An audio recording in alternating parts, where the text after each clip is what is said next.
Hello everyone, I'm Kyle Kolakowski coming to you from my living room and welcome to Montclair News Lab. Coming up today, we hear predictions from all over the world. One student likes to unwind by dancing, and are homemade masks a reliable source of protection? But first, we head to Nicole Zarilla, whose mom is still working through this pandemic. Hello, I'm Nicole Zarilla, and during this pandemic, most of us are able to work from home. However, I'm living with someone who's still going to work Monday through Friday. My mother, Nancy Lopez, is the food service manager for the Carteret School District, and she is in charge of the daily operation for providing meals for the town during this time. Because the schools are closed, we are providing free breakfast and lunch for students in Carteret age 18 and under. Meal pickups are available from 9:30 a.m. to 1 p.m., located at the Carteret High School, Minu School, and Columbus School. We have a tent set up. So the parents or the children will come to that tent. They will let us know what they want, and we will go inside. The food is kept inside, kept under cold storage, pack them up in the bags, and hand them off to the parent. Head chef Kenneth Wagner prepares the meals while taking all necessary precautions. Right now, what we do is we come in, we're supposed to temp ourselves to make sure that we don't have a fever, because that is one of the signs. Wash our hands before we start our production. Sanitize all our tables that we're doing production with, and limit our amount of that we're doing at the same time. During this difficult time, we are grateful for these employees who are playing a critical role in providing for those in need. From Montclair News Lab, I'm Nicole Zarilla. Hello, I'm Carly Henriquez, a Montclair News Lab reporter, and I'll be giving you an inside look at how people are staying both efficient and creative during this pandemic. Let's take a look. Many families are at home with time to spare due to New Jersey's self-distancing policies that were enforced statewide. Sonia Henriquez, my mother, tries to keep herself busy by making masks for her family. I need a mask for the supermarket, and I say I have to do by myself because in the store I can find any mask right now, right? Every day, people have been buying up masks in order to protect themselves, but are harming hospitals that need them desperately. Although makeshift masks aren't the most reliable, they can provide some sort of protection amongst your family members who might be sick at home. According to the New York Times, the public health officials have been confusing, leaving us to decide whether a DIY mask is better than nothing. The German Medical Association suggests that citizens find or make a simple fabric mask when out in public and leave medical-grade masks for frontline workers. Lunin Germain, a senior at Lehigh University, took this advice and bought herself fashion masks. My mom told my sister to buy them, mainly because, not because for us to wear at home or anything, but then just in case if we're going out, maybe to the grocery store or just to take a walk outside so we can protect ourselves. Medical professionals who are being at the forefront of this virus, and they are at the most risk of getting infected. So it's really concerning that we don't have enough to help them. During these uncertain times, many find themselves wanting to protect their loved ones as best as possible, whether it's making homemade masks or staying at home and following medical guidelines. This is Carly Henriquez reporting from my self-quarantine home. Hi, my name is Sarah Perney, and today I'm joined with Heather Burzak, who is the editor-in-chief of the Montclarian.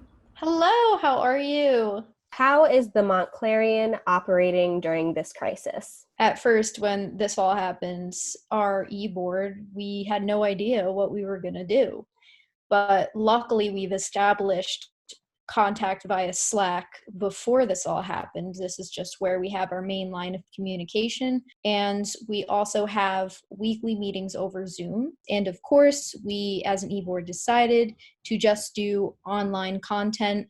It's not in anyone's best interest to have a print paper on campus right now. We actually have a long form story that we're working on, trying to get the perspective of every single person on the university that's being affected. whether it's a grad student, whether it's a student in the theater and the arts that can't do their classes or perform in their productions that they had going on, whether it's someone that's financially struggling now that perhaps had a college fund invested and the stocks are down, so their college fund is gone. We're trying to cover all aspects of the university and people that are impacted to just give this overall story on how this is affecting not just individuals but groups and everybody in their own unique way. Exactly. How do you think this pandemic will impact journalism in the future? Going forward after this, I don't think in studio will be necessarily as essential to the reporting process. And I feel that remote reporting is something that's definitely here to stay, you know? Now, you being a graduated senior, I mean, I'm one as well. How has this virus affected your final semester? I think one of the hardest things to accept was the fact that the last day we had classes before spring break would be the last day.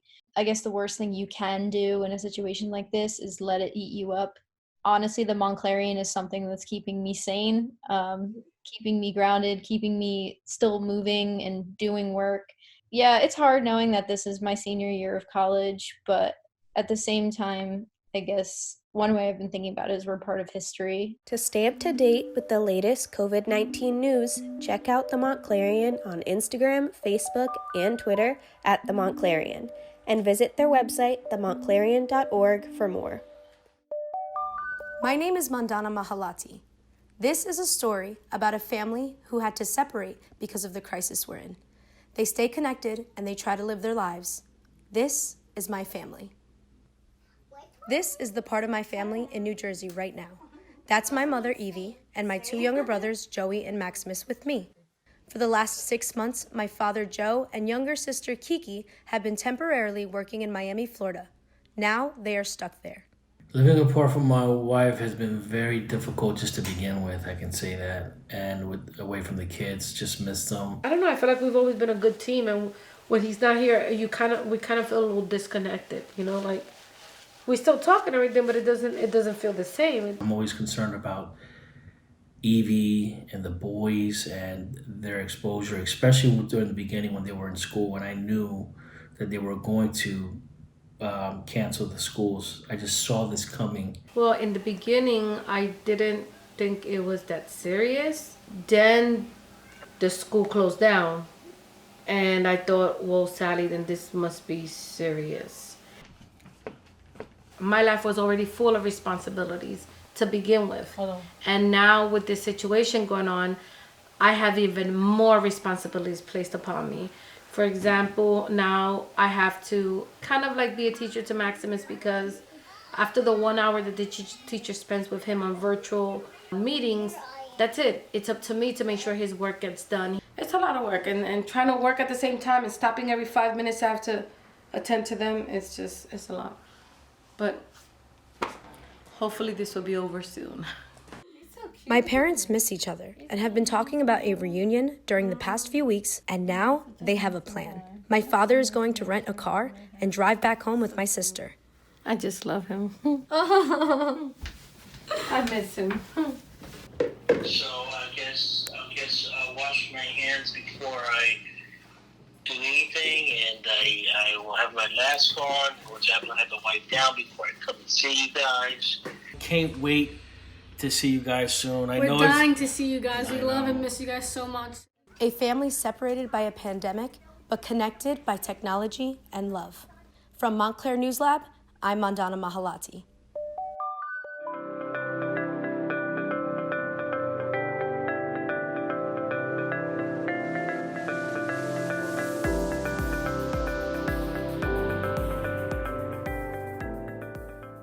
People will experience a newfound love and appreciation for socializing and for everyday activities that we might have been taken for granted in the past. People will try to spend more time with their families, see the grandparents more often. The major change that will happen post the coronavirus epidemic is that the way that we greet each other will definitely change, whether it's by kissing or hugging or even shaking hands. The world is headed for unrest. Citizens are going to start holding their governments accountable in unprecedented ways. They will want to know how their leaders failed in providing them with the aid, relief, and health care needed to combat the corona pandemic. Following the COVID-19 pandemic, people will be afraid of traveling. Hence, airports will take a series of procedures about hygiene. We're all in this together.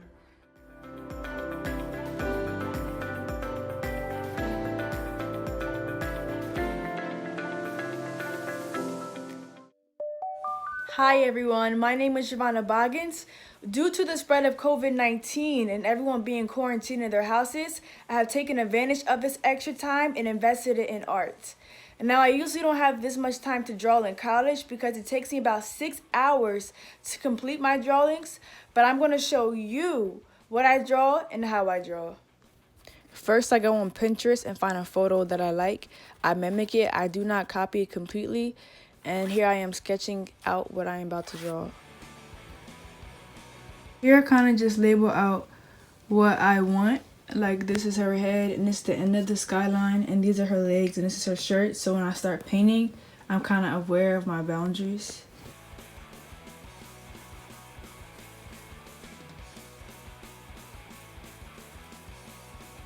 These are all the different blues I use for the sky. Here I'm showing you the sunset that I'm about to draw.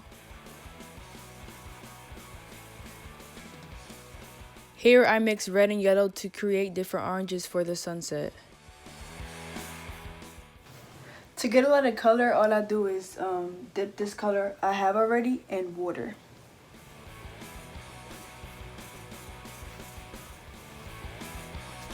Here I'm starting to draw her skin.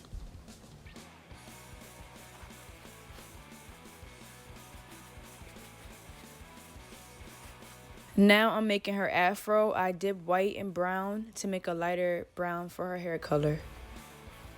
Here I'm drawing her shirt. I mix yellow and red to make a brighter red.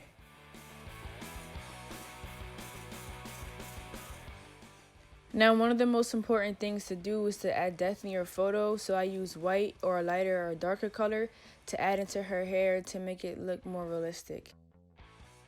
And here's the finished product. From Montclair News Lab, I'm Giovanna Boggins. Hey everybody, my name is Teresa Gomez. I'm a journalism major with a minor in musical theater, and today I'm going to take you through my day of social distancing. My first class of the day is computer science. Then I have ballet, music, and news lab. Computer science class is definitely one of those classes that are easier to do online because it's very basic knowledge. Talking about the internet right now. And over the internet. You'll also learn about email, messaging, and chat options. Definitely the most difficult class to take online right now is ballet because it's a very tactile movement, touch, watch, see, do kind of class. And it being online, it takes away a lot of that. We don't get like manual corrections from the teacher, like place your arm here, or you need to fix your épaulement, things like that. But the difference is with online, you have to really focus on what you need to do, what you need to place your arm at, where you need to keep your proper alignment at. It's all those things.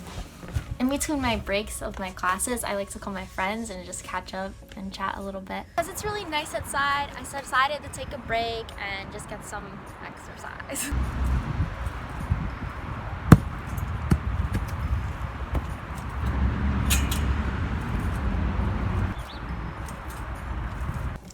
Now it's time for my last class of the day, News Lab.